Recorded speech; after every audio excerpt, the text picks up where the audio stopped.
Good morning बच्चों।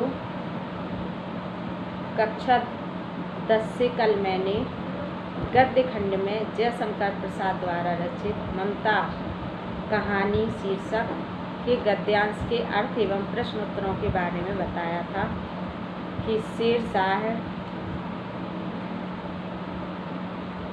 युद्ध करके और सब तहस नहस करके ममता जहाँ छिपी हुई थी वहाँ पर आता है और वह अपने आप को एक निराश्रित बताकर आश्रय मांगता है। पहले तो ममता का मन होता है कि उसे मना कर दें आश्रय देने से, लेकिन फिर वह कहती है कि मैं ब्राह्मण कन्या हूँ, मुझे शरण में आए हुए आश्रयहीन को आश्रय देना चाहिए। और वह अपनी झोपड़ी से निकल जाती है और उस पथिक को आश्रय दे देती है। यहाँ तक कल मैंने आपको पढ़ा दिया था। इसके बाद उसने मन ही मन नमस्कार किया। ममता पास की टूटी हुई दीवार में चली गई। भीतर थके पथिक ने झोपड़ी में विश्राम किया। प्रभात के खंडहर की संधि में ममता ने देखा सैकड़ों अश्वारोही उस प्रांत में घूम रहे हैं। वह अपनी मूर्खता पर अपने को कोसने लगी। पहले उसे शंका थी कि ये निश्चित शेरशाह के आदमी हैं, लेकिन जब प्रातःकाल उसने देखा कि वास्तव में वह शेरशाह का ही आदमी था और ये शेरशाह के सैनिक हैं, तो वह पछताने लगी कि मैंने व्यर्थ ही इसे शरण दी। अब उस झोपड़ी से निकलकर उस पथिक ने कहा, मिर्जा, मैं यहाँ हूँ। वहीं पर सैकड़ों सैनिक आ चुके थे और वो अपने राजा को ढूंढ रहे थे। राजा झोपड़ी में था। उसने जब अपने सैनिकों की आवाज़ सुनी तो वह वहीं बाहर आया और उसने भी चिल्ला करके कहा कि मैं यहाँ हूँ। शब्द सुनते ही प्रसन्नता की चीत्कार ध्वनि से वह प्रांत गूंज उठा। ममता अधिक भयभीत थी। पथिक ने कहा, वह स्त्री कहाँ है? उसे खोज निकालो। ममता छिपने के लिए अधिक सचेष्ट हुई। वह मृगदाव में चली गई। दिन भर उसमें से न निकली। संध्या में जब उन लोगों ने जाने का उपक्रम हुआ तो ममता ने सुना पथिक घोड़े पर सवार होते हुए कह रहा है, मिर्जा, उस स्त्री को मैं कुछ दे ना सका। उसका घर बनवा देना, क्योंकि मैंने विपत्ति में यहाँ विश्राम पाया था। यह स्थान भूलना मत। इसके बाद वे चले गए। ममता ने सुना कि शेरशाह कह रहा है कि उस स्त्री को ढूंढ निकालो। वह स्त्री कहाँ चली गई? क्योंकि उसने मुझे विपत्ति में आश्रय दिया है। उसने अपने सेनापति को आदेश दिया कि उसका घर अवश्य बनवा देना, क्योंकि मैंने विपत्ति में यहाँ शरण ली है, आश्रय पाया है। चौसा के मुगल पठान युद्ध को बहुत दिन बीत गए। ममता अब 70 वर्ष की वृद्धा थी। वह अपनी झोपड़ी में एक दिन पड़ी थी। शीतकाल का प्रभात था। उसका जीर्ण कंकाल खांसी से गूंज रहा था। ममता की सेवा के लिए गांव की 2-3 स्त्रियां उसे घेर कर बैठी थीं, क्योंकि वह आजीवन सबके सुख दुख की सहगामिनी रही। इसके बाद जो युद्ध हुआ था, उस युद्ध को काफ़ी समय व्यतीत हो गए। ना तो ममता ने इस बारे में किसी को बताया और ना ही किसी को पता चल सका। ममता यूं ही एक गांव में अपनी झोपड़ी में अपने जीवन को व्यतीत करती रही। वह इतनी सरल हृदय थी कि सुख दुख में सबका सहयोग करती थी, सबकी मदद करती थी। आज वह बीमार थी। इसी कारण से कई औरतें उसे घेरे हुए बैठी थीं, उसकी सेवा कर रही थीं, उसके अच्छे स्वभाव के ही कारण। ममता ने जल पीना चाहा। एक स्त्री ने सीपी से जल पिलाया। सहसा एक अश्वारोही उसी झोपड़ी के द्वार पर दिखाई पड़ा। वह अपनी धुन में कहने लगा, मिर्जा ने जो चित्र बनाकर दिया है वह तो इसी जगह का होना चाहिए। वह बुढ़िया मर गई होगी। अब किससे पूछूं कि एक दिन शहंशाह हुमायूं किस छप्पर के नीचे बैठे थे। यह घटना को 47 वर्ष से ऊपर हो गए हैं।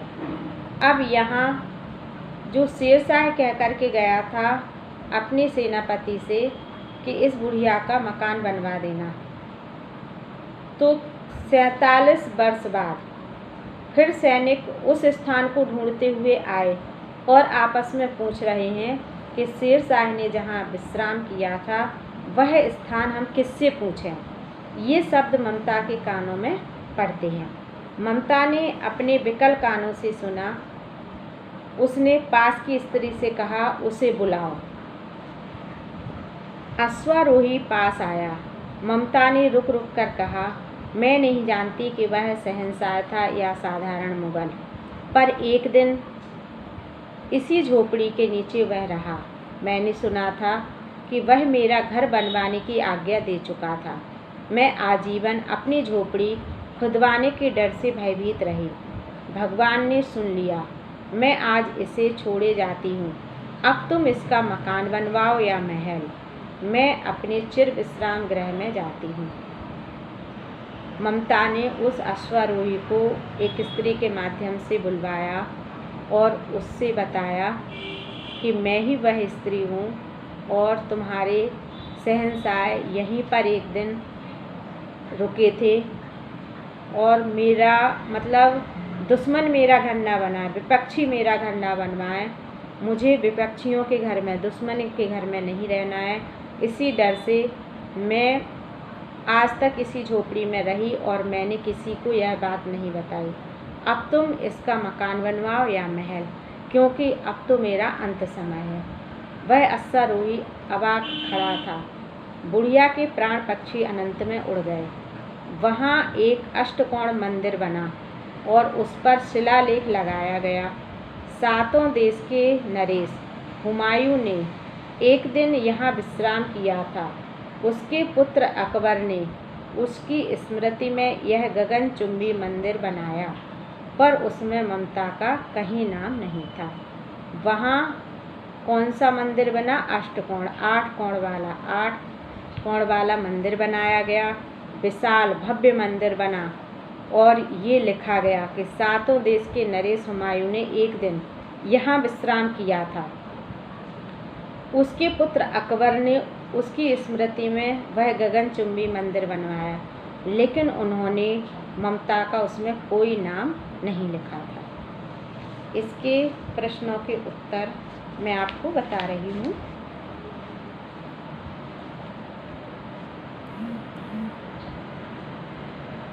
चौसा के मुगल। उपर्युक्त गद्यांश के पाठ और लेखक का नाम लिखिए। उपर्युक्त गद्यांश के पाठ का नाम ममता एवं लेखक का नाम छायावाद युग के श्रेष्ठ साहित्यकार जयशंकर प्रसाद जी हैं। रेखांकित अंश की व्याख्या कीजिए।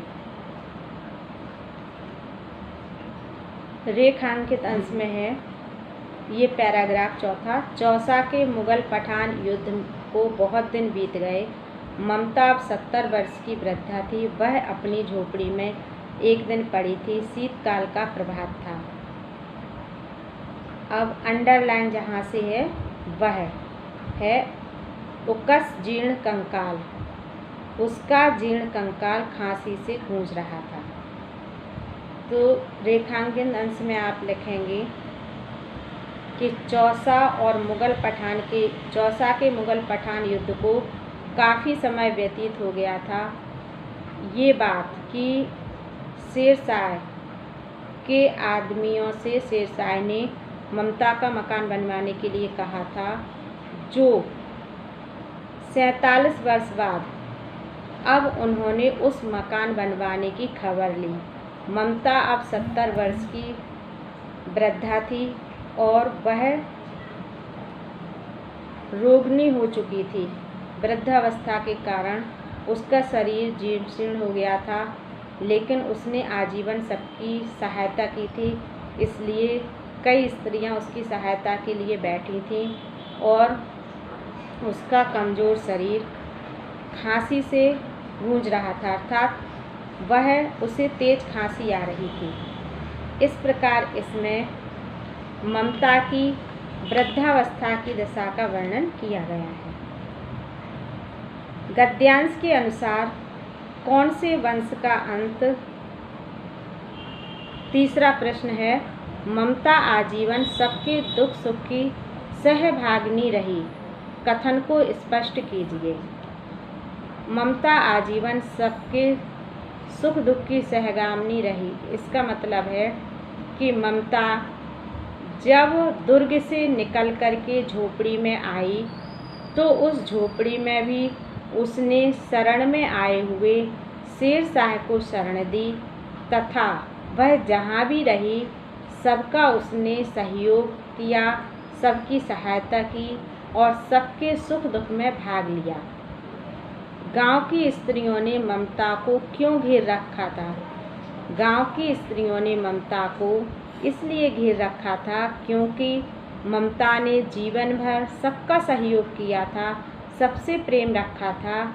इसी कारण जब वह वृद्ध हुई, रोगिणी हुई, तो सभी स्त्रियां गांव की उसकी सहायता कर रही थी, उसकी मदद कर रही थी। गद्यांश में ममता के चरित्र की किस विशेषता के बारे में बताया गया है?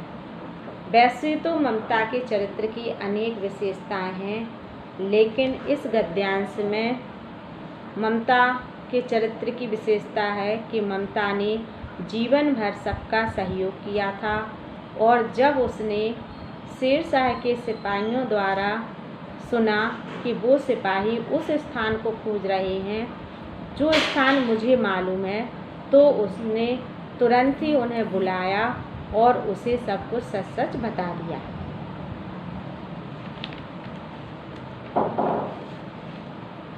इसके बाद पांचवा गद्यांश और उसके प्रश्नोत्तर। इसमें भी पहला प्रश्न है, उपर्युक्त गद्यांश का संदर्भ लिखिए।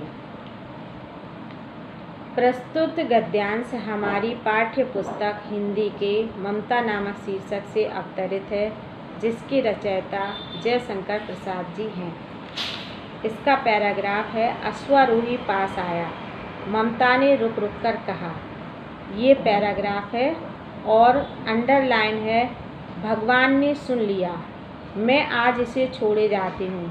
अब तुम इसका मकान बनाओ या महल, मैं अपने चिर विश्राम गृह में जाती हूँ। इसमें जब अकबर के सिपाही उस स्थान को खोज रहे थे जहाँ विपत्ति में उसके पिता ने शरण ली और वहाँ पर मकान बनवाना चाहते थे, तो ममता ने सिपाहियों की आवाज़ सुनी और उन सिपाहियों को उसने बुलाया और उसने कहा कि मैं नहीं चाहती थी कि विपक्षियों के द्वारा मेरी झोपड़ी खुदवाकर मकान बनवाया जाए, इसलिए मैंने यह बात किसी को नहीं बताई।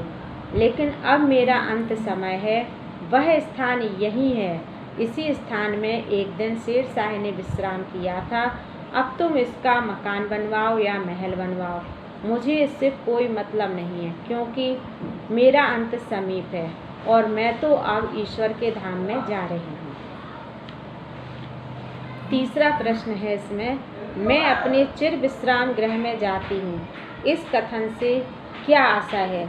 चिर विश्राम, जहाँ पर व्यक्ति लगातार विश्राम करता है, ऐसा स्थान तो सिर्फ मृत्यु के पश्चात ही आता है। तो इस कथन का आशय है कि ममता कहना चाह रही हैं कि मेरी मृत्यु समीप है, अब तो मैं ईश्वर के शरण में जा रही हूँ, अब आप कुछ भी यहाँ पर बनवाएं। अश्वारोही क्या ढूंढ रहा था और क्यों? अश्वारोही उस स्थान को ढूंढ रहा था जहाँ अकबर के पिता ने एक दिन आपत्ति में शरण ली थी, क्योंकि वह उस स्थान पर अच्छा सा मकान बनवाना चाहता था। ममता पूरे जीवन क्यों भयभीत रही? ममता इसलिए भयभीत रही क्योंकि वह नहीं चाहती थी कि हमारे पिता के दुश्मन हमारी इस झोपड़ी को मकान बनवा दें और मैं उसमें रहूं, क्योंकि वह दुश्मनों के द्वारा बनाए गए घर में रहना नहीं चाहती थी, इसलिए वह जीवन भर भयभीत रही।